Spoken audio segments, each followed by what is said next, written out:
Coming up on This Week in Trek, we do a retrospective on Enterprise, take a look at Nemesis, and have a discussion about the Plunkett Reviews. All this and more on TWIT. So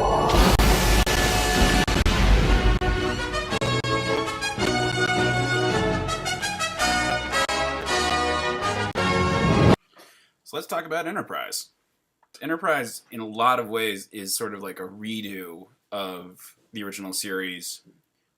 Because of the way technology had caught up with in the real world with what Star Trek had been showing in all of its various series, we found ourselves with Enterprise trying to sort of bridge the gaps. The computers that existed in the real world were more advanced than anything we'd actually seen in anything in Star Trek. And so Enterprise was sort of a weird series that felt like if someone were making the original series again, but with new aesthetics and jumping from a new standpoint. They wanted a show that felt like we were back with Kirk, Spock, and McCoy and running around exploring new parts of the universe. The characters all feel like staples of the original series, with one big exception that I'll get into in a moment. Archer, T'Pol, and Trip are clearly just XBs of Kirk, Spock, and McCoy. Archer feels like a prototype of Kirk. He's got a very similar kind of personality, but is a little less polished. That he hasn't done this kind of thing very often, and no one's done it before him, so he doesn't have any examples to follow. I think the idea was to be like, okay, this is the kind of captain that set the bar for future captains, and makes sense why Kirk would be the type of guy who would be commanding all these first contact missions. Trip is very clearly a similar kind of character to Dr. McCoy. I think they exaggerated his southernness, where McCoy was sort of a southern gentleman. Trip initially comes off as a bit of a bumpkin, but by the end of the series, he definitely has evolved into just the everyman, the person who takes things in stride and sees the world as it is.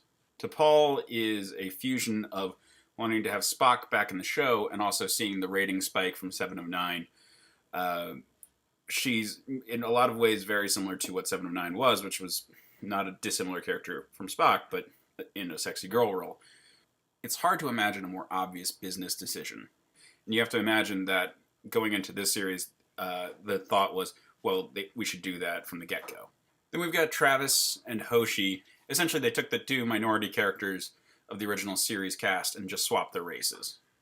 The characterizations are not very deep for the most part, and they essentially just fulfill the role that the episodes call for them. Then we have Reed, and I like Reed.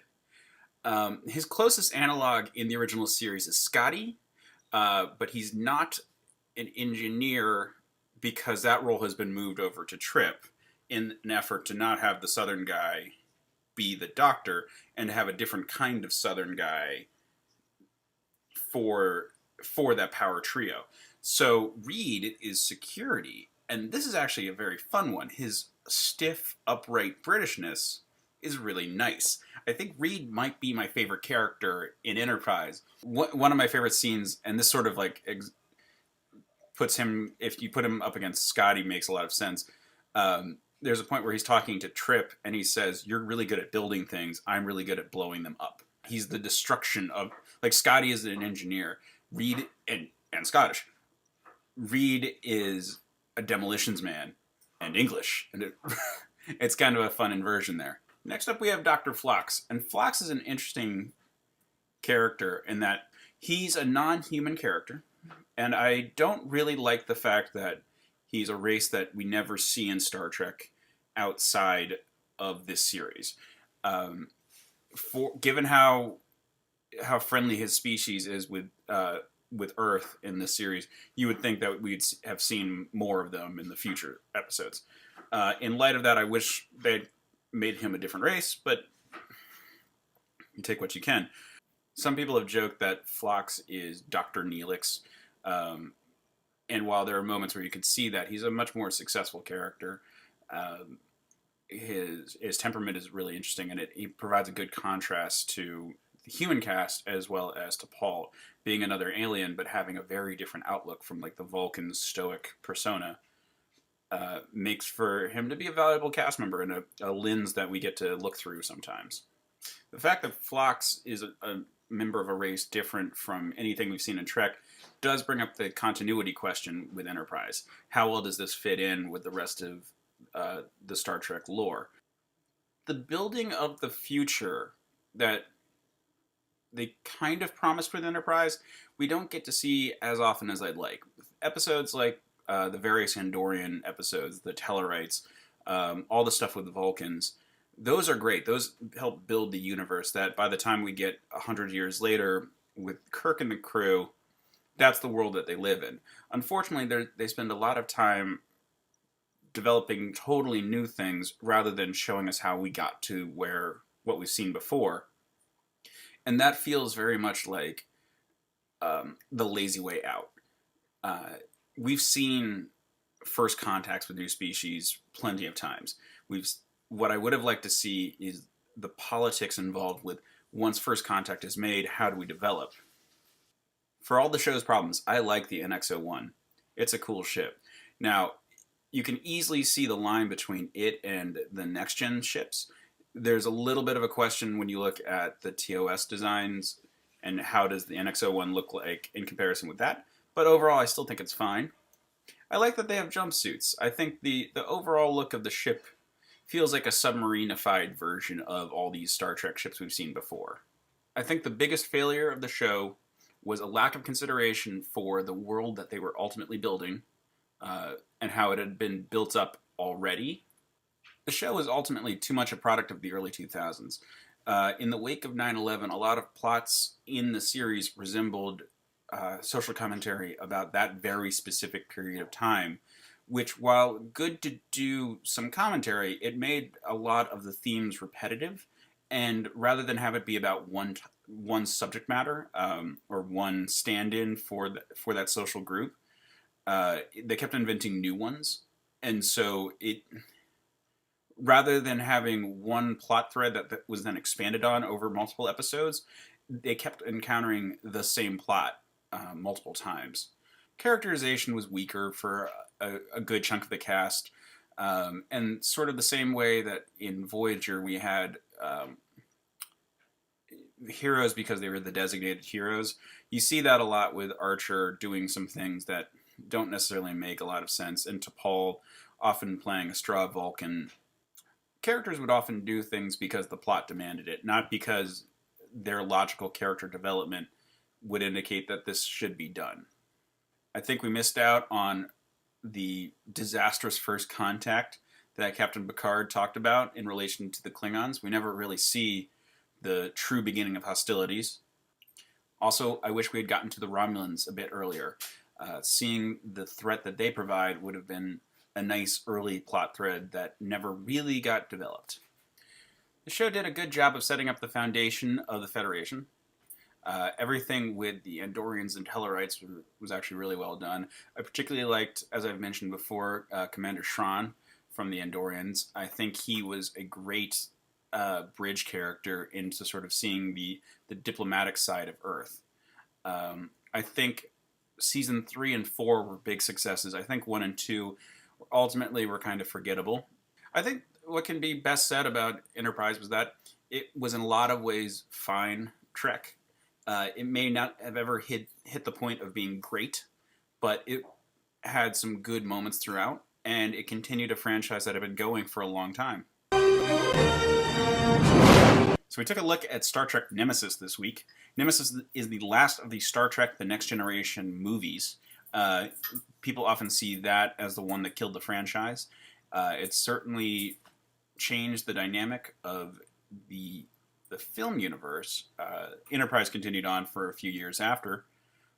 Looking at it, it's honestly not the worst film. People have pointed out that it's actually a very similar plot to Into Darkness. I can't entirely disagree. It's an action movie that never had a great reason behind the action.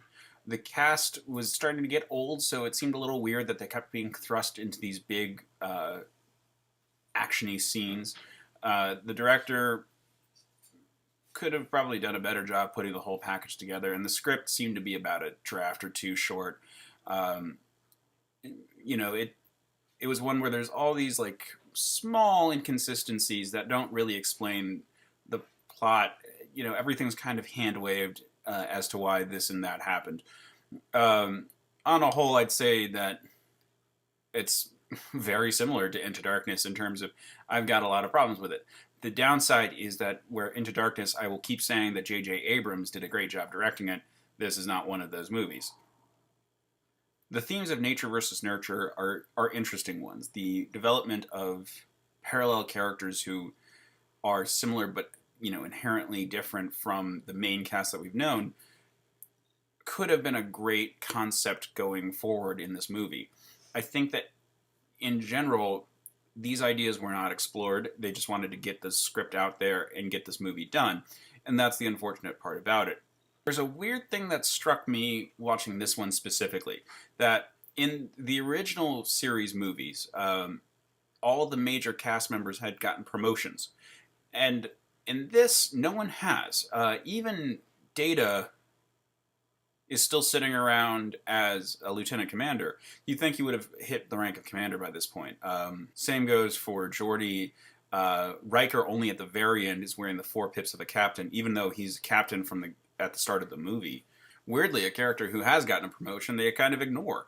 Worf had left Starfleet and had become ambassador to Kronos, so he was the ambassador to the Klingon people, and yet he's walking around in a normal Starfleet uniform, showing the exact same lieutenant commander rank that he had in all the previous Next Gen movies. I feel like this movie could have had some interesting stuff with the rest of the cast being separated a bit and then coming together over the events on Romulus that this movie is set on. If Riker and Troy had been on their new ship already and they had both been sent out to Romulus, that could have been cool. If Worf was also there because of diplomatic reasons, that also could have been cool. The movie could have had a lot of logical reasons for a few ships to be there, and then the way that the stakes get escalated is that most of them could have been destroyed. That Riker and Troy and most of the crew of the Titan made it off and onto the Enterprise. That 2 Klingon birds of prey got destroyed by some Romulan warbirds, and Worf and General Martok, all of a sudden made it over to the Enterprise and were arguing with all the different refugees. That could have been very cool. There's a lot of ways they could have upped the stakes while at the same time making the movie more internally consistent. The film does a lot of things because, and that's a problem. So it feels unnecessary. I'm going to try to avoid retreading the same complaints that people have made about Star Trek Nemesis. Specifically, I want to talk about the Plunkett Reviews. The Plunkett Reviews are a feature on redlettermedia.com wherein a character who is very well versed in film but seems to be a bit like a Buffalo Bill style serial killer does reviews of science fiction movies. Now, the most famous one is Star Wars: The Phantom Menace, which gained a lot of popularity. It's actually the reason I'm familiar with them. But they've also done all of the Next Generation movies. Now, they do a very good breakdown of all the problems with each one of them. In a little bit, we'll be getting to Star Trek First Contact, and the Plunkett Reviews actually point out a lot of problems that you can't unsee with that movie. However, I think that despite the fact that the reviews are harsh, the criticisms are valid. And definitely worth checking out. The Star Wars movies, I think, are a little bit easier targets. The Star Trek ones are more nitpicky kind of breakdowns of problems. While the Plunkett Reviews are really harsh, they do a great job of promoting the culture of Star Trek through criticism. The same way that online critiquing of various properties have actually brought new fans to them, I think this is helping in that regard.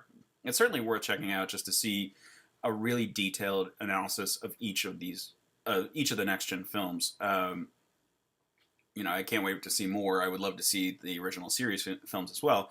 But it's certainly worth your time to go and take a look at. So again, that's redlettermedia.com. Anyway, that's all for this week. Thanks for tuning in, and I will see you next week. Bye.